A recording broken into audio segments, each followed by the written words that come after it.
I'm Jenna. I'm a 23A app. Just to introduce a little bit more about myself, I'm a third year, second edition, interior design student.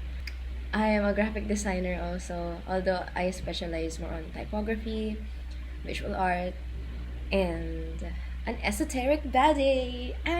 Based on that, I will now segue onto my hyperfixation, which would be astrology. So, I've been an astrology student for 5 years na akong astrology student. It all started when one of my friends back in grade 11 introduced me to a birth chart. It's like this. It's like a circle. This is mine. Although you have probably seen yung may table form then. And parang na-amaze na ako kasi background lang. For the longest time, I've been an astrology skeptic. Dubious ako kasi, well, it's just horoscopes and parang parang 'di ba? How could you say na lahat ng Aries or lahat ng Gemini would be experiencing the same things? That was until I learned na yung mga horoscope pala, they're meant to be read differently. They are interpreted differently, and yung mga alam natin on the surface level about astrology is just what we call pop astrology. Pero, ayun din. So, just also something brief about astrology coming from a student now. So, jumping over the misconceptions, I have learned that astrology is actually an ancient timing technique. Okay, admittedly, it's pseudoscience. Nothing about it is like totally science-backed. Ano siya, basically, it's a system, an algorithm actually. We developed the technology to calculate all of it, just keeping track of the planets moving through each of the zodiac signs in a timed order. Naka-oras pa yun actually lahat.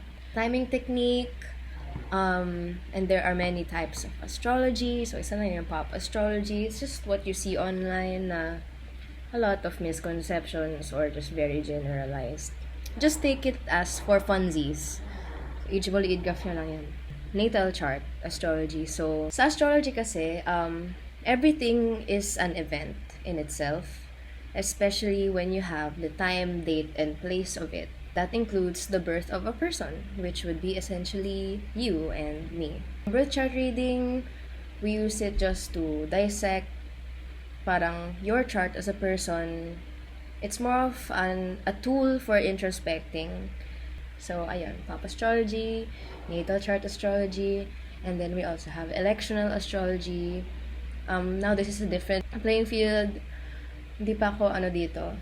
Hindi ko pa gamay ito kasi electional astrology or electional astrologers basically talk with their clients to elect the best or most auspicious time for their client to do this and that, such as weddings, an inauguration, asking your friend out on a date. They'll take note of future placements of the planets in the zodiacs. Ayun nga. Basta all about the future. And then they will elect the time. And that future, okay, you can probably do it on this date. And that's how electional astrology works. Like, the gist of it. And then we have horary astrology. Ito, hindi ko din gets kung paano talaga nagagawa ng mga horary astrologers because it's so... What? We use horary astrology when you lose something, like an object. You lost your key at home and you want to find it. So, yung client, kailangan nilang sabihin, or parang alalahanin lang, where was the last time you saw it and when? Kasi kapag, ayun, give it to the horary astrologer and they look into that chart, they could actually read how you lost it. You probably dropped it. Or it probably got parang nabunggo ka and parang nasabit siya sa damit ng stranger na nabunggo mo. Or, and ayun, parang alam din nila kung paano mo yung mahahanap or if it's still retrievable. They could read into that. So, ayun. Basically, the chart, like this fucking round thing, says a lot of things. But today, I would really want to talk about how you could do a basic birth chart reading Hindi naman sobrang detalye kasi medyo madugo din siya. It took me like a year and a half para maintindihan yung mga bagay-bagay, and even up until now, I'm still studying. It's like a lifelong thing, I guess. So, birth chart reading, before we get into like the details of it, or actually, wait, first we have, I will have to share how charts are generated. So, you will need the exact time. If pwede, down to the minute, yes. The exact place. Usually, ang kailangan lang is the city that it happened, and then the date that it happened. You could see that from your birth certificate. So, ayun. So, that's how you could calculate this. And then, I'll probably go from the inner wheel. Okay, fine. Okay, actually, the outer wheel down to the papasok. Okay. From the inner wheel, we see these glyphs. Yung mga kilala natin na zodiac signs or the zodiac glyphs. So there are 12 zodiacs. They are categorized into 4 elements: fire, Aries, Leo, Sagittarius, air, Gemini, Libra, Aquarius, earth, Taurus, Virgo, Capricorn, and water, Pisces, Cancer, and Scorpio. Parang ano na siya, archetype na siya na, okay, more of passionate energy, fire signs. Water signs, very intuitive. And air signs, more of fluttery, social. Also, more of the head thinking type. So, logic, reasoning. And then, earth, very grounded, very practical. There are also things we call modalities with the zodiac signs. So, ito yung hindi alam nung past pop astrology. I fucking love modalities. Modalities kasi yung, parang in a workflow, the zodiacs are divided into 3 categories. So, ang first sa workflow, para mas simple yung explanation, would be the cardinal signs. So, these are Aries, Cancer, Libra, and Capricorn. These are the kickstarters, the catalysts, usually the first ones to initiate or start something. Also the first ones to pick up things. So ayun, basta the first. So that's cardinal signs. Most likely to start a project and never see through it. They like to jump and go. Yeah. And then you have your fixed signs: Leo, Taurus, Scorpio, and Aquarius. Oh, they are called fixed signs kasi sila yung, very consistent and hyper-focused on things. They are, parang din sila. Sila din actually yung pinaka-immovable. So, if may napansin kayo, parang Leo, Scorpio, Aquarius, Taurus friends, probably the hardest to get out of a situation that they don't want. They don't even like. Or parang mabagal sila i-process yung situation na yun before they realize na actually, they have a thought about it. And then you have your mutable signs. Mutable. Gemini, Pisces, Sagittarius, and Virgo. At the end of the workflow, very perfectionist, detail-oriented. But also, sila yung laging paligoy-ligoy. They have trouble committing to things kasi they want to try everything. They just live through life vicariously that way, as they should. So, ayun, yun yung parang thing about the zodiacs. Zodiacs pa lang yan. Now that we're done with the outer wheel, let's go with the inner wheel, and then we see these glyphs. Now, those are your planets. In astrology, we have 10 planets traditionally. We also call the sun and the moon a planet, even though, they're a star and a moon. Pero, that's just we call it. Each of the planets have their own core value. Pero sige, explain. Sige na nga, i-explain ko na ngayon. So, ang role ng planets sa astrology is sila yung actors. Basically, sila yung parang tao na, okay, this is who they are. Parang this is the sun. And the sun as a planet is embodied by vitality, things that are visible, just very solar energy, just passionate and talagang totoo sa sarili niya. That's who the sun is. Then you have usually the sun also characterizes the father. And then you have the moon characterized by the mother, or how you were nurtured by your mother. Emotions.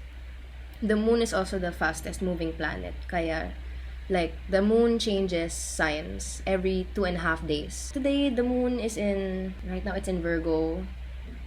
Ngayon na Thursday. By Saturday, 2.5 days later, nasa Libra na siya. Just follows the chronological order of the zodiacs in the wheel. It moves like that. All planets move like that, pero ayun.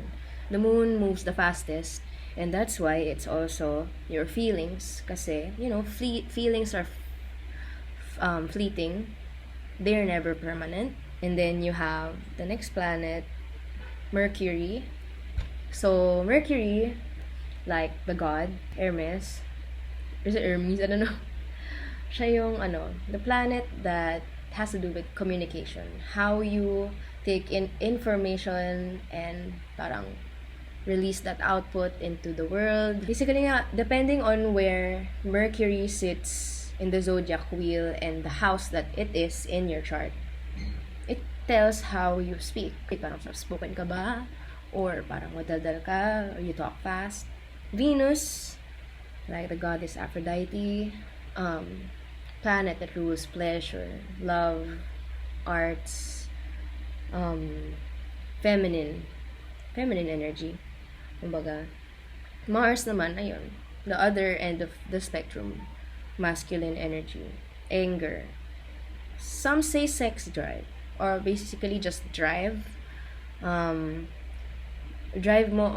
and actually how your energy or action is parang embodied, parang is described. That's Mars. So, yung mga una ko 5 na nabanggit, from Sun hanggang Mars, they're what you call your personal planets. So, personal planets kasi, okay, kung makikita na rin natin astronomical wise, sila din yung nasa loob ng belt, asteroid belt. Yung movement din nila through the zodiac is very short. Therefore, very resonant with you, most likely, yung placements nila. Kasi pagdating sa Jupiter hanggang kay Pluto, since they orbit the Sun, they revolve around the Sun longer periods. For all I know, Jupiter takes about 6 months to move through each zodiac sign. Saturn takes 2 years, 2 to 3 years. And then, Uranus, Neptune takes about parang 7-8 years. And last, Pluto takes about a generation to move through one zodiac sign to another. Especially from Uranus hanggang Pluto, there are what you call generational planets or outer planets na. So the things or the way that they are read, we could interpret it as things outside of yourself already. Kasi, ayun, it already involves your community, your family, generations. Historical events that happened in that generation. So, ganoon na sila basahin. So, yeah, just forward. Jupiter, to continue, planet of abundance, luck, expansion, cause Zeus. That whore, just kidding, may insert. Jupiter also deals a lot with healing or self-recovery. And then you have Saturn, the parang antithesis to Jupiter, restriction, lessons. We call him Daddy Saturn in astrology. Pero cringe. Pero kasi he's also the planet of karma. What you sow is what you reap. Kaya din yung glyph ng Saturn is this one. A sickle. And then you have Uranus, Neptune, Pluto. I don't really read a lot using the outer planets. Kasi more of within personal circles na ako nagbabasa, and usually they just want an immediate palang read about their lives. So and what's gonna happen inside their life. So I don't really read about the outer planets as much. Pero ayun, they do, as I've mentioned, parang historical events with the generation, like kunwari the Pisces Pluto generation. Parang I think that was around the 60s. Dealt a lot with psychedelics kasi yun din, psychedelics, drugs, illusions, ruled by Pisces zodiac. And yeah, right now we are the Sagittarius Pluto generation. Being Sagittarius, very carefree, like a wildfire. Hindi naman tolerates everything, pero very kasi siya, explorative Sagittarius as a zodiac sign. So tayo yung generation na very open, breaking a lot of generational curses or karma. Yeah. So those are the planets. So yung planets nga yung natin, actors. And then you have your zodiac signs, which are your archetype. And they parang supplement yung character mo. What role are the actors playing? Ako, sun sign in Aries. So yung actor ko na sun, parang core energy niya, ang role na ita-take niya is yung parang pagka-brusco, pagka-impulsive, and just very fiery energy ng Aries. Parang just very excited and always on the move. So, ganun ako at the core. My moon, the way that I process my feelings is in Gemini, and the way that this is read is, ayun, Gemini air sign. It's very logical ako mag-process ng feelings. I always want the facts. Parang, actually, and usually, napapangunahan ko pa nga yung sarili ko na, okay, I'm gathering all these facts, but actually, I am not even properly processing the feelings kasi I'm just stating them objectively as they are without really experiencing them as they are. So, ayan yung very stereotype for air moons. Last, kasi hindi ko pa na para lang hindi tayo mabigla later. Yan na yung pinaka-interview, yung AS 12, 11, MH 9, 8, 9. Actually, it's supposed to be read this way. So, yan na yung natin, what we call the houses. So, yan. In astrology, meron kang 12 houses. Wow! House and lot! The houses are actually yung setting. So, you have the planet, the actor, the zodiac signs, the archetype, and the roles that the actors play.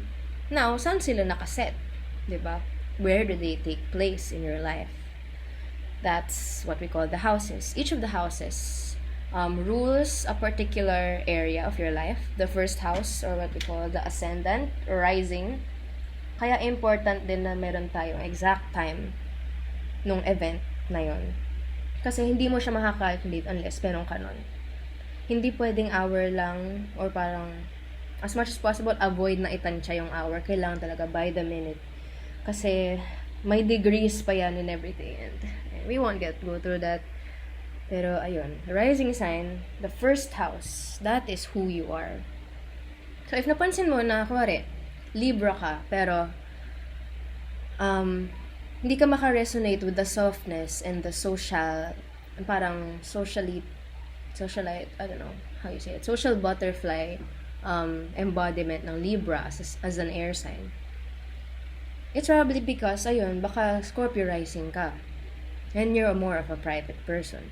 You prefer intimacy and just parang sharing within your close, very close, tight-knit circles. And yeah, that's probably it. So that's who you are, physical manifestation of you. In astrology, in terms of timing, yung rising sign din kasi yung parang yung nung oras na pinanganak ka, that's where the horizon was in the zodiac wheel. So ayan, that's who you are. So ako, Aries rising din. So I resonated a lot of things about Aries kasi I have like 3 placements in Aries. Aries, Sun, Venus, and rising. So I'm like, just pure Ram energy, I guess. Parang lagi ako on the go. Ganun. So, yeah. Then you have your second house. So, pag ganito yung basa, actually, for the wheel, pag ganyan, sa houses, yun yung pwesto nila.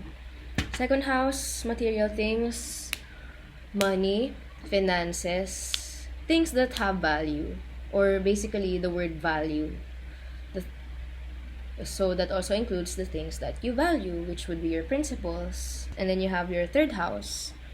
Also communication. So, as we go through the houses, I also want you to visualize yung parang proximity nito sa'yo. From first house, imagine this is you, and then second house, third house, fourth house. It goes farther and farther away and larger than you are. So, probably just think of that.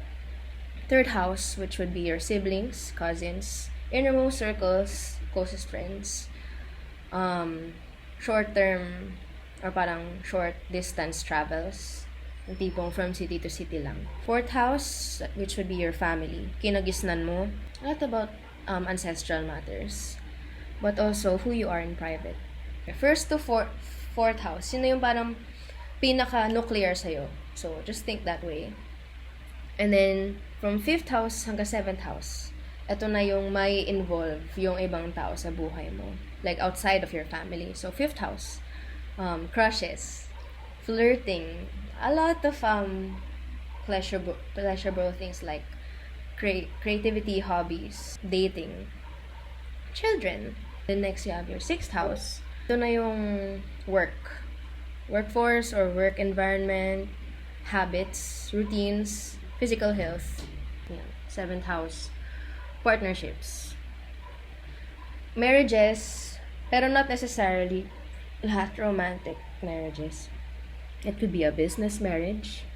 It could be a work marriage. Parang, just basta anything that involves a partnership, a promise, and a contract. That's what rules the 7th house. Also, very visual din kasi yung astrology. Visible enemies. So, ito kasi, first house ka, diba? So, kapag we go through the wheel, pababa tayo. So, kaya din yung 4th house, ang parang private self mo kasi siya yung nasa pinaka-ilalim ng wheel. Siya yung pinakatago. Who you are in private. Yan. And then, as we rise up, and as we go across from ourselves, that's your visible enemy, which could also be interpreted as parang shadow self mo. Parang your dual self. Most likely, ito yung part ng sarili mo na gusto mong i-improve. Ako kasi, for example, Aries, just very pure, raw, impulsive, masculine, brusco energy. Ang opposite sign niya is Libra on my 7th house. That's what I try to learn for myself, just to balance myself out na. I also want to be a mellow person. I also want to be soft and delicate and parang thinking outside of myself, because as opposed to Aries na who's always about me, or parang hindi naman siya selfish, pero kasi natural lang talaga sa kanya na isipin yung sarili niya. Gusto ko din ma-embody yung traits ng Libra na is very always thoughtful about other people's feelings or other people's opinions and thoughts. Kaya sila may stereotype that they can't decide. It's because they try to see everything through Libras. No Libra slander. Wow, ganun.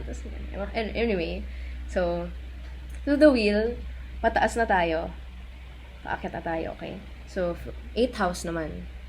8th house, as opposed to 2nd house sa wheel. Ayan na.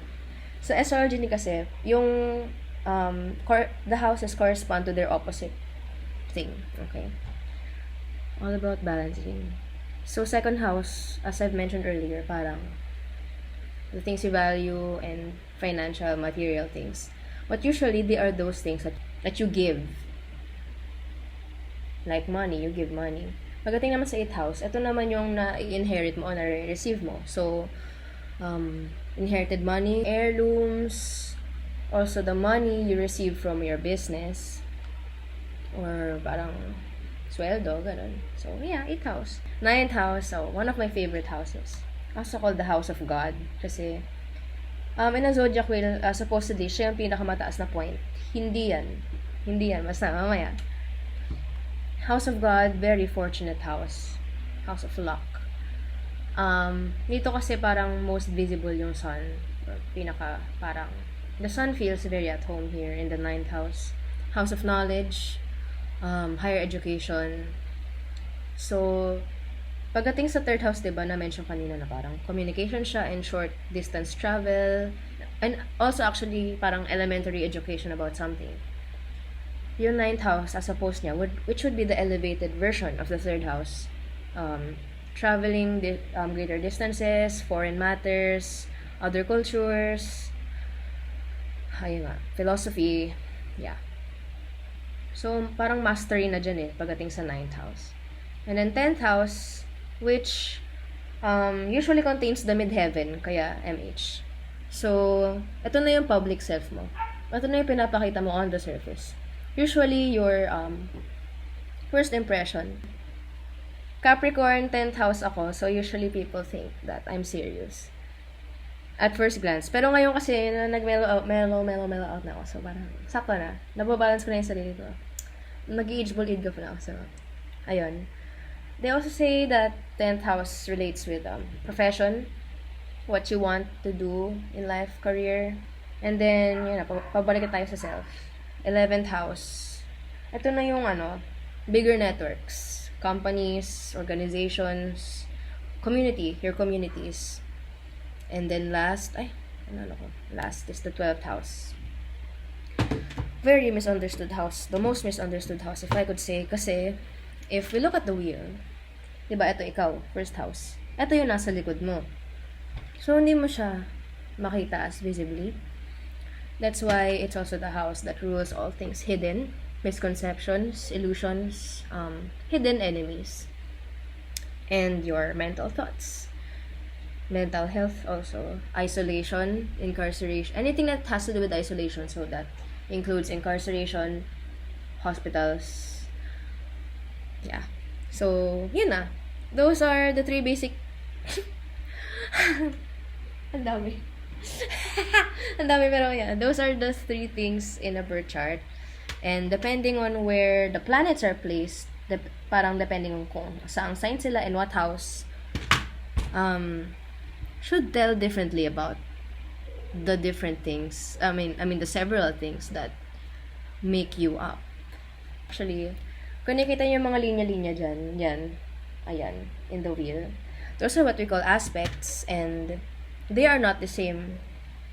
The exact the same for each person. Kaya din tayo may degree sa astrology kasi the degrees tell how your placements relate with each other. So, sige na nga, i-reduce ko na lang din. Before we end. Kasi ito talaga yung interesting. Kasi, yung interpretations, hindi lang natin sila isinasalpak na, okay, Aries sun in the first house, blah, blah, blah. No. It also has a lot to do with how your planets or my planets parang interact with each other. Yun. That's how the aspects say it. So, we have easy aspects and we have hard aspects. The red and the pink ones are what we call the hard aspects. Itong red, opposition. Opposition. So, any of your planets na may opposing lines.